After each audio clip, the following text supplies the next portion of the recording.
Bonjour, donc tout le monde m'entend bien, ça va?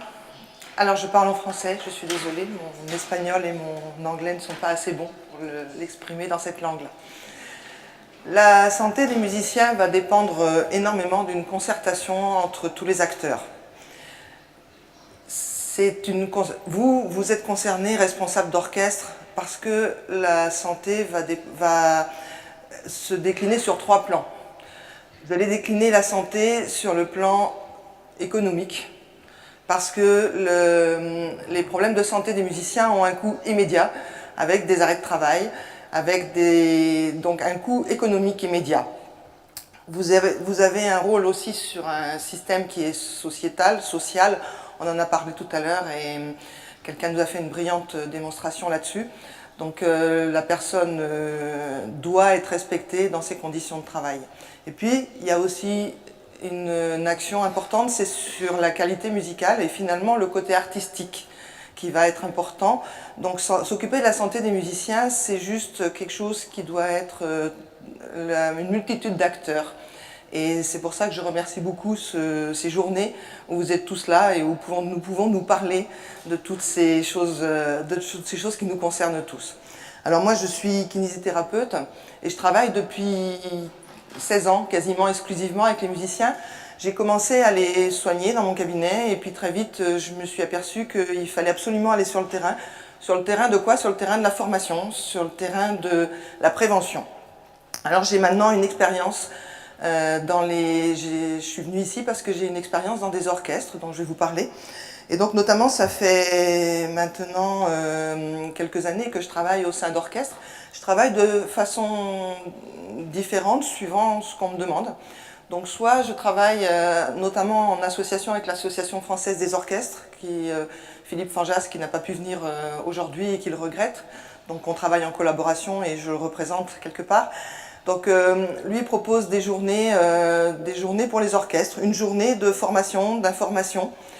Je suis intervenue sur ces orchestres, sur une journée, sur quelques-uns, où en fait l'idée c'est que les musiciens se prennent en charge. C'est qu'ils arrivent à comprendre l'enjeu qui se passe au niveau de leurs problèmes corporels. Parce qu'au niveau de la musique, il y a eu quelque chose qui n'a jamais été fait, c'est que le corps du musicien, c'est bizarrement l'instrument du musicien le plus mal connu. Et du coup, il y a tout un enjeu pour informer aussi les musiciens, parce que les musiciens sont acteurs aussi de leur santé, mais ils ont du mal à en avoir conscience. Alors ces formations d'une journée leur permet de pouvoir être orientés vers les bons acteurs pour les aider.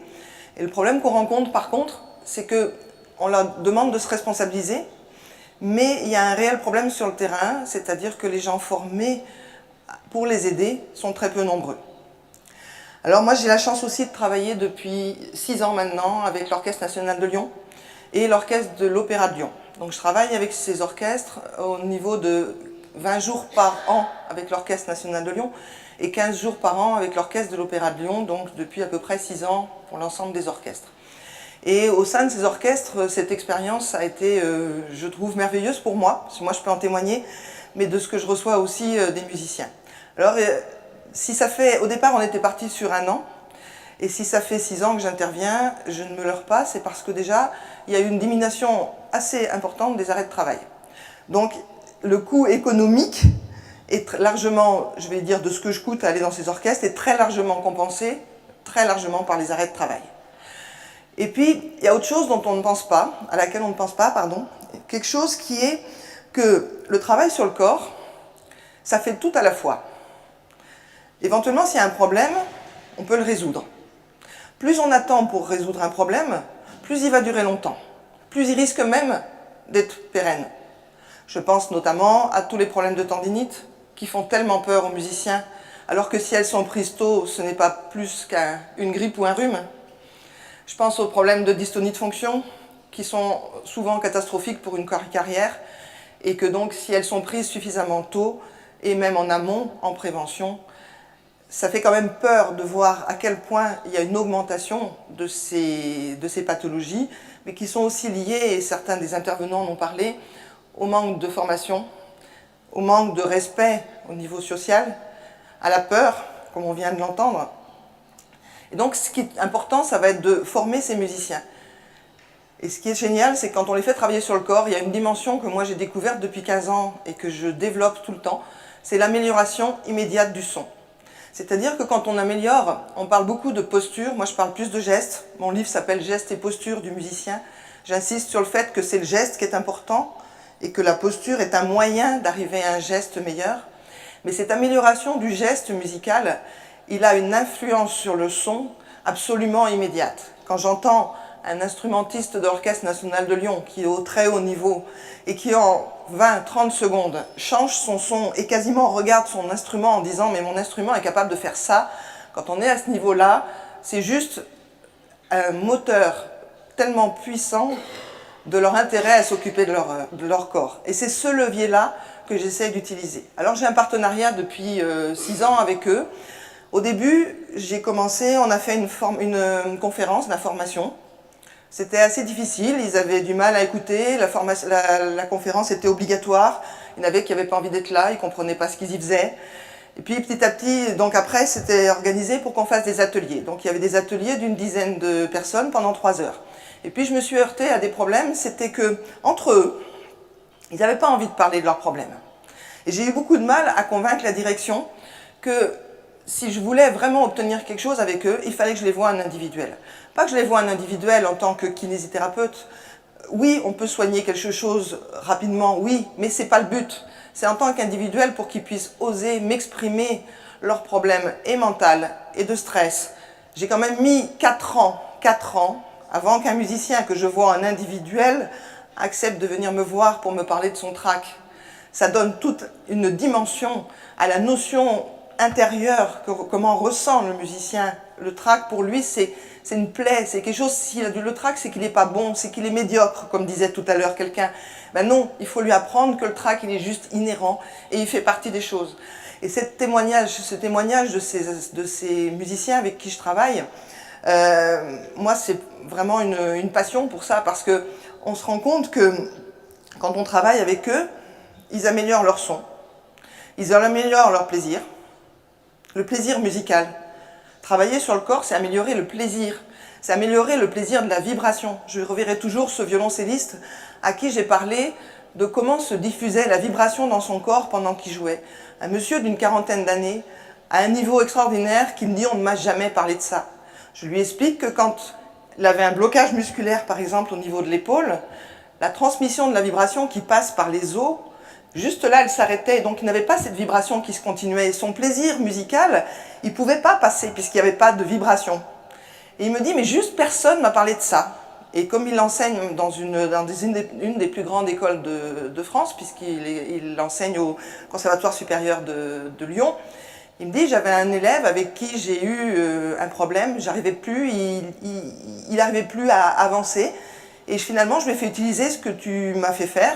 Et à partir du moment où je lui ai parlé de vibration, ben, techniquement, il a recommencé à repartir, à prendre plaisir. Et ce plaisir, ça améliore la qualité de l'orchestre, ça améliore la volonté du musicien, ses capacités même à faire des efforts quand on le lui en demande. Donc ça, c'est vraiment un travail que je trouve vraiment intéressant. Et souvent, beaucoup de gens me disent, mais depuis 6 ans, finalement, parce que donc après, une fois qu'on a fait ces ateliers, dès la fin de la première année, je les vois maintenant tous en individuel. Donc j'y vais par exemple sur une journée de 6 heures, j'en vois 6, un par heure. Et souvent je vois les mêmes, c'est-à-dire sur 110 musiciens de l'Orchestre national de Lyon, il y en a à peu près 30 à 40 qui consultent. Mais finalement ils viennent régulièrement depuis 6 ans. Et beaucoup de gens, y compris dans mon entourage, me disent mais qu'est-ce que tu fais avec eux? Une fois que tu leur as expliqué 1 fois, 2 fois, 3 fois comment il fallait avoir un bon geste, une bonne posture. Mais en fait, comme je leur dis, ce sont des chevaux de course. C'est des réglages qui sont permanents. On travaille sur du répertoire, sur telle œuvre, ils avaient un problème dans tel passage. Ben, j'ai la capacité de leur expliquer comment faire tel passage pour qu'ils passent mieux, avec plus de plaisir, plus de facilité et plus de musicalité. Et un meilleur son. Donc tous les acteurs sont ravis de ce système et je trouve juste dommage que ça ne soit pas plus développé. Alors bien sûr, c'en est assez balbutiement. Bien sûr, moi ça fait 15-16 ans que j'ai commencé ça. Ça fait à peu près depuis ce temps-là que ça existe, un petit peu, la personne d'avant le disait, le disait. Mais donc il faut qu'on accélère parce qu'il y a tellement d'augmentation du nombre d'œuvres qu'on leur demande. À l'Orchestre National de Lyon, là, je les ai vus lundi, je les revois demain. J'ai demandé à des musiciens, je leur ai dit voilà, je vais à des journées pour la santé des musiciens, quel message vous aimeriez que je passe? J'en ai demandé aux 6 musiciens que j'ai vus lundi. Et tous, ils m'ont dit qu'on fasse attention quand même, quand on crée des répertoires, quand on fait des programmes, qu'on ne multiplie pas les difficultés tout le temps, ce qu'ils sont en train de faire. On leur fait de plus en plus. Alors ils font des ciné-concerts, ce qui leur demande beaucoup d'adaptation, on en parlait. Et puis après, ils vont faire quelque chose de symphonique, quelque chose de très brillant, où ils ne vont pas arrêter de jouer pendant plusieurs heures sans discontinuer. Et ça leur demande énormément d'énergie. Et après, moi, il faut d'ailleurs, d'après que je diminue les tensions et que je les aide à supporter ça. Alors qu'en fait, il faut absolument, à mon avis, qu'il n'ait pas à supporter, que ça soit une relation entre tout le monde. Et ça, c'est vraiment un message que j'ai envie de faire passer. Après, donc, il s'est passé une chose l'année dernière dans cet orchestre, ils sont partis 15 jours en tournée en Chine, ils partent régulièrement, ils sont partis au Japon après cet été. Et quand ils sont partis en Chine, il y en a plusieurs on en a parlé, qui m'ont dit qu'ils aimeraient bien que je les suive pendant leur tournée. Et c'est amusant, parce que plusieurs ont demandé à la direction. J'ai envie de dire, comme ça s'est jamais fait, ça se fait pas. Mais comme ça se fait pas, ça se fait pas. Mais pourtant, c'est juste logique. Est-ce que vous imaginez une équipe de sport qui partirait sans son kiné, sans son coach? On n'imagine pas, mais on n'imagine pas une équipe de musiciens qui partent avec un référent, qui partent avec quelqu'un qui soit capable de les écouter, de leur dire, voilà, là, il y a tel problème, ben, on le résout comme ça. T'as mal au bras aujourd'hui, et ben voilà, on va faire ça, et puis demain, tu vas faire le même concert et tu n'auras pas mal au bras parce que moi, je suis là pour t'aider. Et quand je vois justement ce musicien qui est arrivé, ce violoniste, un jour, qui me dit, mais moi, ça fait 15 jours, j'ose pas venir vous voir parce que j'ai mal au bras, et j'ai peur que ce soit une tendinite, comme si on lui disait qu'il avait un cancer et que c'était fini. Et donc, il faut absolument informer tous les acteurs sur ce travail avec les gestes et postures. Alors après, il faut travailler aussi à former différentes personnes. C'est-à-dire que moi, ça fait aussi 15 ans que je travaille sur le terrain et que je travaille notamment il y a eu des questions tout à l'heure hein, de votre part, je travaille dans les conservatoires, dans les écoles de musique et que je forme les professeurs de musique. C'est-à-dire que plus les enfants, jeunes musiciens, vont apprendre à bien se servir de son corps pendant qu'ils apprennent la musique, plus il va y avoir quelque chose qui va se passer sans avoir à réparer derrière. Il faut qu'on fasse de la prévention, mais la prévention, ça commence dans les premiers temps de l'apprentissage de la musique. On parlait tout à l'heure des chaises. Si on leur donne maintenant des chaises adaptées, ce qui malheureusement n'est pas encore fait et ce qui est très difficile. Mais si on leur donne des chaises adaptées, imaginez le cas d'un jeune enfant qui a appris sur une chaise non adaptée, notamment sur une chaise trop grande. Ça lui a donné des habitudes de compensation gestuelle et posturale qu'il a intégrées à l'intérieur de son cerveau. Donc il sait jouer par exemple du violon. S'il est assis sur une chaise qui est trop grande pour lui, il va avoir quelque chose qui va faire que son bassin va partir et qu'il va avoir un dos qui va se creuser. Et donc il va apprendre à jouer du violon avec un dos creux, qui va lui donner des tensions musculaires, qui va lui donner des compressions sur ses vertèbres, qui va lui donner des tensions dans la main pour ne pas tomber. Seulement à 30 ou 40 ans, ben, il aura l'habitude de jouer avec le dos en extension. Et quand on va lui donner une chaise adaptée, celles-là ne le sont pas, quand on va lui donner une chaise adaptée, il ne va pas savoir s'en servir parce qu'il va rester dans cette extension du dos. Donc c'est très très important de comprendre qu'il faut commencer dans les conservatoires, dans les écoles de musique. Comment expliquez-vous que les professeurs d'éducation physique ont autant de cours d'anatomie et de physiologie que nous, kinésithérapeutes? Et que les professeurs de musique ont dans leur cursus au départ pas une seule heure sur l'apprentissage des muscles, par exemple de la respiration. Ils ne savent pas que les muscles qui font bouger les doigts s'insèrent sur le coude et sont eux responsables de la tendinite. Donc il faut absolument qu'on fasse cette information. Il y a des choses qui se font et il faut absolument qu'on continue à former, informer. Il faut qu'on crée des coachs dans les orchestres. J'appelle ça coach, je ne trouve pas de mot qui soit vraiment adapté. C'est un terme anglophone, mais quelqu'un qui soit capable de les aider.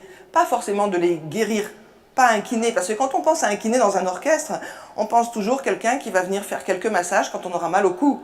C'est pas comme ça que ça fonctionne. Ça sert pas à ça, un kiné dans un orchestre. Ça sert à aider à jouer de la musique avec son corps, avec son plaisir et avec toute son énergie portée à être capable de donner son art. Et il faut qu'on travaille sur l'ergonomie. Il faut aussi qu'on travaille sur ce qu'on appelle l'ergomotricité, c'est-à-dire l'adaptation de la personne à son travail. Et pour ça, il faut qu'il soit formé. Donc voilà à peu près le message que je voulais vous faire passer de cette expérience que moi j'ai sur le terrain, que je trouve fantastique, mais je me sens, je vais dire parfois très seule. Alors j'ai commencé depuis 4 ans maintenant, j'ai lancé une formation pour les kinésithérapeutes. Donc je forme à peu près une dizaine de kinésithérapeutes par an. Eux aussi, il faut les informer sur l'intérêt de la spécificité du travail avec les musiciens. On ne soigne pas un musicien comme on soigne un sportif, ça c'est pas vrai. On ne soigne pas pareil, donc il faut les former.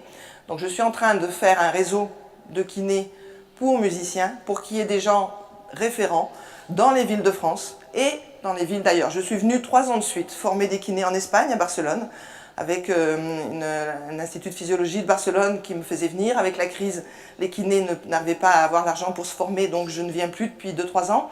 Pourtant, il y a toujours quelque chose à faire. Donc il y a des kinés qui ont été formés en Espagne. Il y a des kinés, j'ai eu une Canadienne qui est venue l'année dernière. Donc c'est vraiment mondial.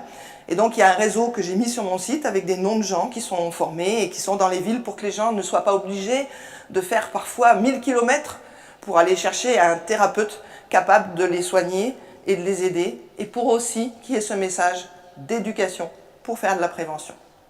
Voilà mon message.